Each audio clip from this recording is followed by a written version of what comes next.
Hello, my name is Maria Fernanda Fregoso. My team is Luis Fernando Rubio, Hannah Lopez, and Daniel Castañeda, and we'll present to you the proposals from Dropbox. To understand the situation with Dropbox, we're going to start with the overview, then the segment, implementation, strategic relationships, marketing, next steps, and end with finance and risk mitigations. Let's start with the overview. Dropbox, being a cloud personal storage company, it has 700 million registered users, almost 16 million of them being paying users. That represents an increase of 18% of last year with 1.99 billion revenue. And also it is important to highlight that it's the fourth most popular personal cloud storage platform with 2,760 employees. Following with the overview, we have that they hit almost $1 billion in their revenues in the United States, according to Dropbox 2022. And also, out of the US, which represents 47%, they got a $941.6 million of revenue. Also, according to Dean, we analyzed that the customers spent around $128.50 per year. And the major investment that they have is in R&D with $727.5 million. And also Dropbox has 500,000 business teams.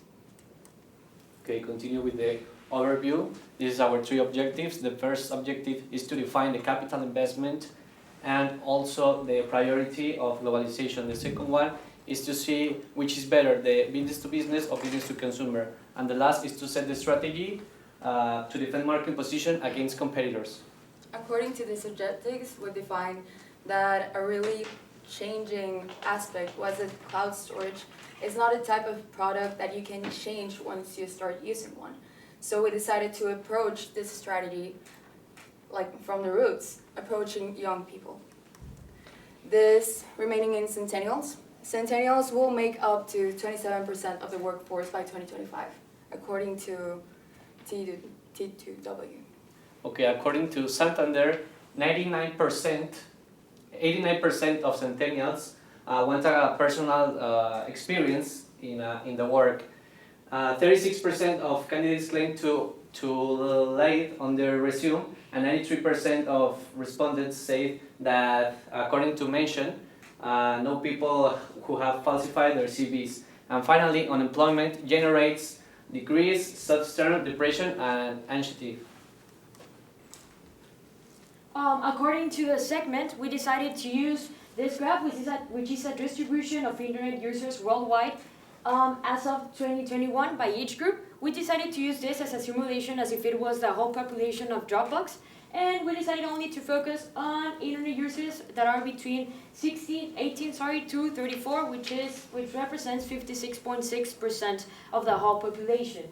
This represents of the 700 million registered users that are freemium, only 296.2 million users. So our purpose is to fill the gap and gain those customers back. With our implementation, so remembering our second objective, which is deciding if either B2B or B2C is more appropriate for Dropbox, we decided to focus right now on B2B, approaching centennials through the universities, companies, and educational system, referring more to high schools. In this, we're gonna approach more a B2C system model with independent centennials, developers, and travelers, since this one will be more directed to students that are allied to Dropbox through their university. And this will be to all the rest of centennials that decided not to go to university. So this is how we can represent the tools that Dropbox has launched in the last few years with Capture, Replay, which can be also the shop. And right now, we're gonna launch Connect. Connect's purpose is about linking people, more specifically centennials, to their appropriate job. It's about making a portfolio and supporting your CV, not only with abilities showed in one word in a piece of paper, but actually proving that you're able to do so. 48% of college students reported moderate or severe psychological stress.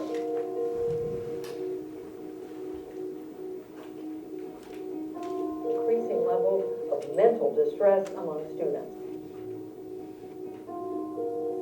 We are reporting more cases of depression, anxiety, and suicide among students more than ever.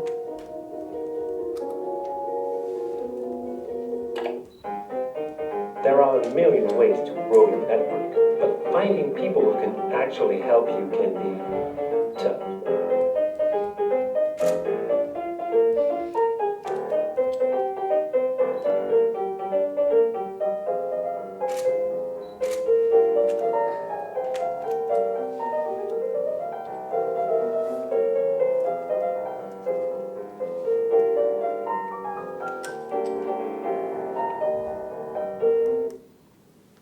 So, our strategic relationships consist in doing a partnership with different companies and making a collaborations where they all will work together. First of all, we had Dropbox. As we know, it's a storage cloud service where people can sync, share, and have all their information and portfolio there. Dropbox has 700 million users. Then we go to LinkedIn. As we know, it's the world's largest professional service. We're also application where people can connect with professional people and entrepreneurs.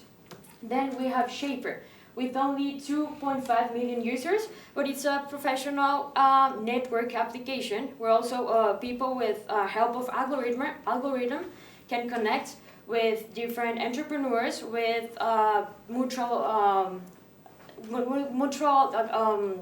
best and works that they have done, and also with future goals that they have in common.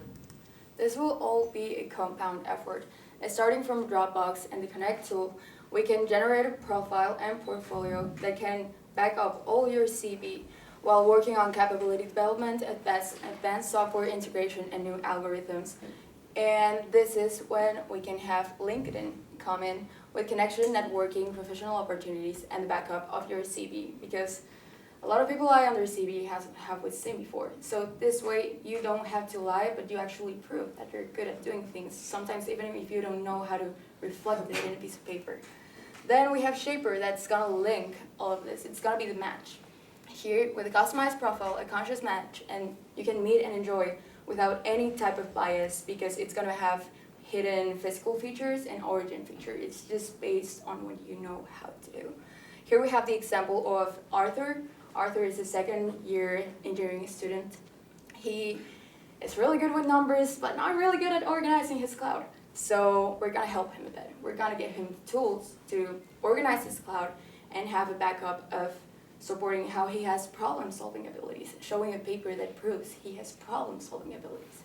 This way, Arthur won't be so stressed about leaving college, graduating, going into the workforce, because he has the tools to make it.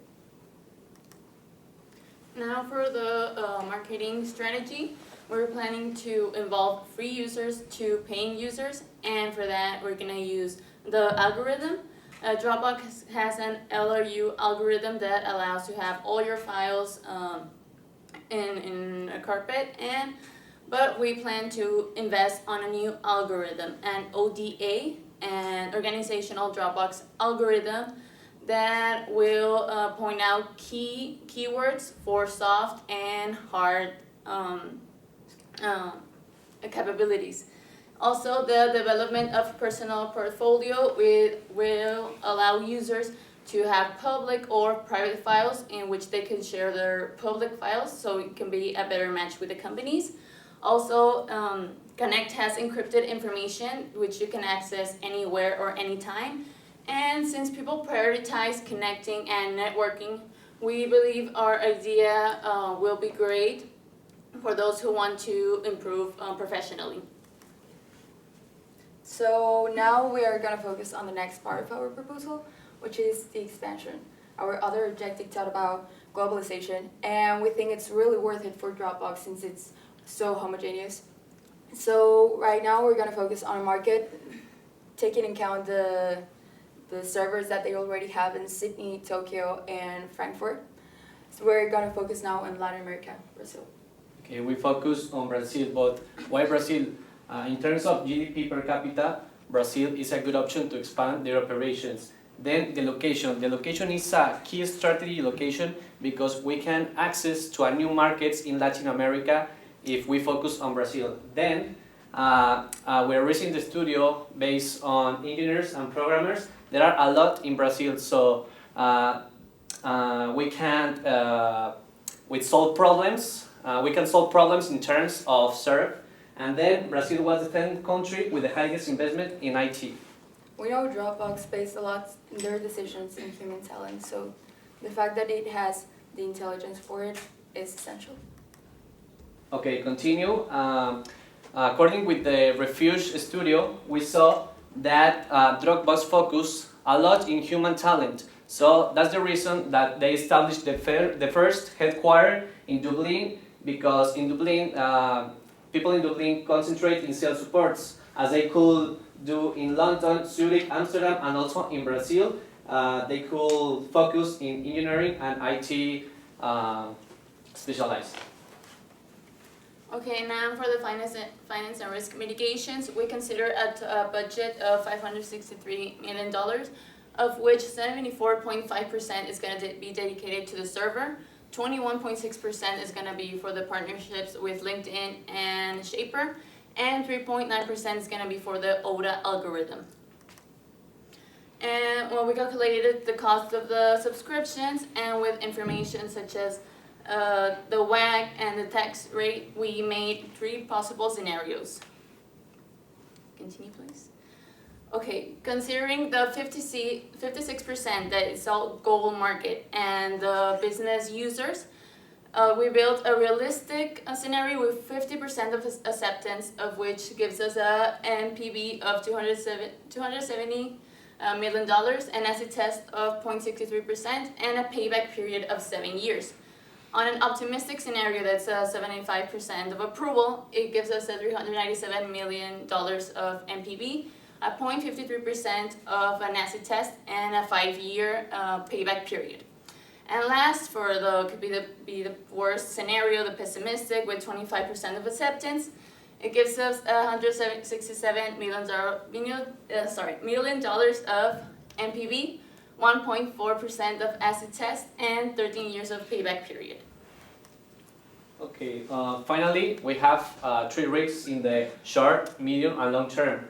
The first in the short term will be the user priority, then in the medium term, the cybersecurity investments, and in the long term, the service backup.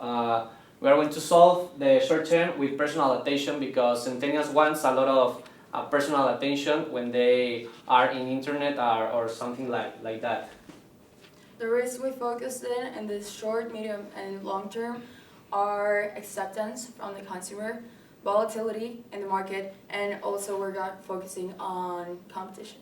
And continuing with the medium term, we're going to invest more in cybersecurity investments. We will continue investing in that, and also strengthening the relationships that they have with Boxcryptor and Symantec, CloudSoft, CASP, which are the companies that they're working with right nowadays. And also in long-term mitigation, we're going to keep investing in servers by opening 4 servers around the world. All of this being risk mitigation strategies. And as we can know already, Dropbox wants to find a way of making working a little bit easier, a little bit more innovative. And by this, we live in a volatile world. We don't know what's going to happen tomorrow. Maybe a crisis will happen tomorrow. And Dropbox has a really clear mission, a mission of making this happen even though of the circumstances. So now we're focusing on Dropbox, not being the value you can charge to a product, but being a percentage of what your customer can do with it. Thank you. Thank you. Well done. It's a hard case, and you didn't have a lot of time. I thought I saw early on, I thought you were saying that you're going to focus primarily on the B2B segment, because it's larger with more growth potential, yet most of your tactics seem to be around targeting individual people, particularly students and people in the early part of their career. Can you help me reconcile how a B2B strategy is built around all these individuals? First of all, we decided to explain it more like B2C, because nowadays Dropbox has complete like the whole process to go to schools and to focus on different big companies, for example. They have like all those things like already done. So we wanted like to also prioritize. We are focusing on B2C, B2B, but also like explaining more like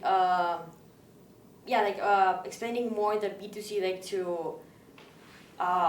It's an extension of B2B. Yeah. It's more B2B, it's like college time, but once you graduate, you don't have the tools your college gives you. So we're contemplating entering in the workforce. Probably maybe you're a graduate, maybe you didn't even go to college, but you still deserve to have the same tools as someone who did.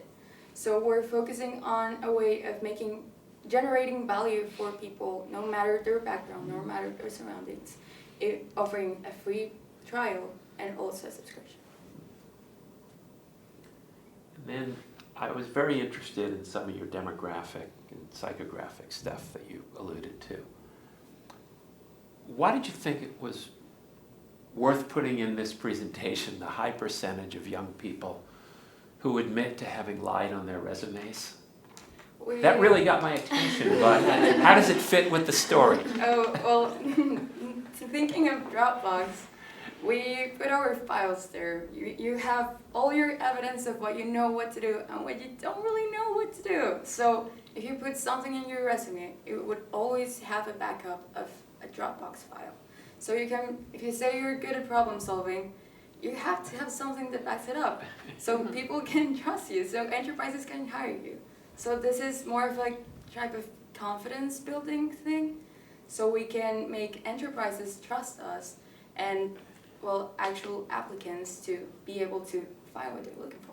Because sometimes like what we put in LinkedIn or in our CV is like our pretty face. Mm-hmm. Yeah. So it's like, okay, I'm good at, I don't know, solving problems. Okay, what problems have you solved? If you told me that you solved this problem, can I see something like a background of it? So that's when Dropbox goes and like gives the entrepreneurs and the big companies the example of what you have done.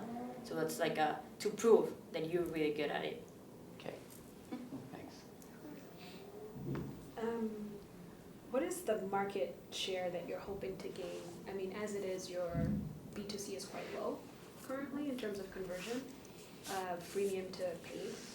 So what is your anticipated market share by targeting the 18s to 34s? I'm sorry, can you repeat the question, please? How much more are you trying to gain by focusing on the 18 to 34 age range? If your current conversion rate is about 4% from B2B to B2C users. So you have a huge market share in B2B, but B2C is only 4%. So how much are you standing to gain? Like this and this percentage, Did you right? say 4%? The increase. So that's how much you hope to increase is 8. That's the actual increase, and we're hoping to level it up to at least 15%. 15%. Yeah. So my other question was, in reading how much it costs monthly, annually, etc. Mm-hmm. One of the lowest paid 40 groups are graduating students. How will they make it work in terms of it being another bill that they have to pay? Why is this attractive to a recent graduate? Mm-hmm. So we're mainly, we try to keep the cost at its lowest. And we try to kind of highlight the fact that now users are not really excited about being in a job for 8 hours sitting on a chair. So we decided and we researched that people are willing to invest on probably apps like this or platforms like this so they can probably go travel and work remotely. So we think it's worth it to probably pay this and match with a company that can allow you to achieve your dreams, live your wild, young life while you still earn the money to live that, to afford it. How do you get me from using Google Drive? I already have a Gmail account. Why do I want to keep this? If my school used to pay for it when I was a student, now that I've graduated, Google Drive is free. Because Why use this is like this will be like a complete thing. So for example, some people has LinkedIn and Shaper and Dropbox, but if you like we all connected, you'll have like everything. So it will be like okay, yeah, Google Drive has something to work together and anything, but does Google Drive let you and have access to also connect with people and entrepreneurs that will help you in the future? No, and that's why we go there and like we didn't want to do anything that Google Drive already does, but do something different, get out of the box. So that's the reasons that we made this. So okay, Google Drive does not know how to do that. So yeah, we know, and that's why people should go to Dropbox instead of staying in Google Drive. And complementing that, in Google Drive you have all your files like mixed up and you don't know where they are or anything. With Dropbox you can have them organized by key words, you're gonna know where they are. And I believe also in Google Drive they can erase your files after a few times and you don't know where they are. So with Dropbox we have all of your information. And we facilitate the factor organizing. Mm-hmm. Given the prominence of a LinkedIn collaboration in your future, what if LinkedIn says, sorry, we're owned by Microsoft, who has OneDrive, and they really don't want us to do this? What's your backup plan? Well, through this, I think we're probably strengthening our B2B already agreements that we have. By having B2B, we already have this portfolio of great companies that might be looking for people to work for them. So maybe building our own platform with companies we already have agrees with and just having the contact directly instead of having LinkedIn with it. And when we say short-term versus medium-term, what are we talking about in years? Because I'm concerned that cybersecurity is in the medium-term and not short-term. Oh, it's referring to like they all start from the beginning and they kind of have priorities to medium-term, short-term, long-term. But yeah, it's just like a basic feature since the beginning. I mean, again, we told the first team this, 48 hours is nothing in terms of time to put all this together. And I think, I am just blown away by the professionalism of these presentations. And as somebody in the current workforce, and I see all manner of presentations, I think you guys could teach a master class on how to just design a compelling deck. And I loved your commercial, your video commercial. That was terrific. I also love that I could read the text messages, because my biggest pet peeve in this day and age is that every show wants to use text messages to show dialogue. I'm like, I can't read this from my couch. I can't read this. So I think that was really creative, and you could have spent your time any which way. It's a lot to cover, just even from the bottom, but I think you guys did a really great job and paced yourselves in a way that, Maribel's not ringing the bell at you. Nice work. Thank you. Thank you very much. Thank you so much. That's it. Thank you. Yeah, you can breathe